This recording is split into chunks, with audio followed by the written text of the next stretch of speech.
పులి మేకపిల్ల. ఒక మేకల మందలో బుజ్జి మేకపిల్ల ఒకటి ఉండేది.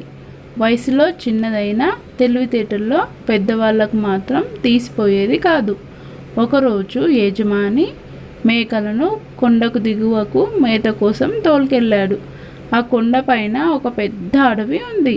మేకపిల్ల అటూ ఇటూ గెంతుతూ మంద నుండి దూరంగా అడవి వైపు వెళ్ళిపోయింది. తన తప్పు తెలుసుకొని వెనుకకు తిరిగి రాబోతుంటే పులి ఎదురుపడింది.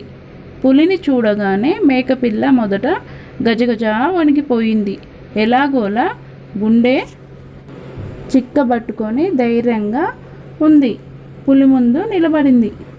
పులి మేకపిల్ల మీద దూకడానికి సిద్ధం కాగానే, పులిరాజా, ఒక్క నిమిషం ఆగండి, మీకు నేను 3 నిజాలు చెప్తాను.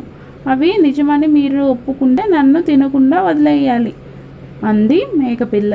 మేకపిల్ల మాటలు ఆసక్తిగా వినిపించడంతో, సరే చెప్పు అంది పులి కుతూహలంగా. నువ్వు మిగతా పులులతో ఈరోజు నాకు మేకపిల్ల ఎదురుపడింది, అయినా చంపకుండా వదిలేశాను అని చెబితే ఎవరైనా నమ్ముతారా? అవి నమ్మవు, నిజమేనా? నిజమే అని తలూపింది పులి. అలాగే నేను మా మేకలతో నన్ను ఒక పులి తినకుండా వదిలేసింది అని చెబితే అవి కూడా నమ్మవు, నిజమేనా అంది మేకపిల్ల. పులి అవునన్నది.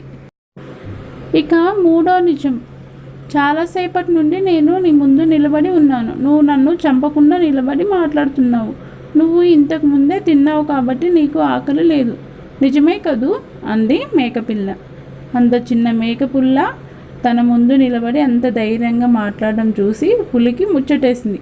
నిజమే, నువ్వు చాలా తెలివైన దానివి, నిన్ను వదిలేస్తున్నాను పో అంది.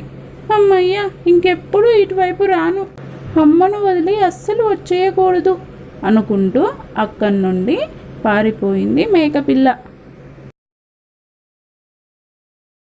పిల్లలు చూశారు కదా, ఉపాయంతో మేకపిల్ల ఎలా తప్పించుకుందో. మా వీడియో కనుక మీకు నచ్చినట్లయితే మా నుంచి మరిన్ని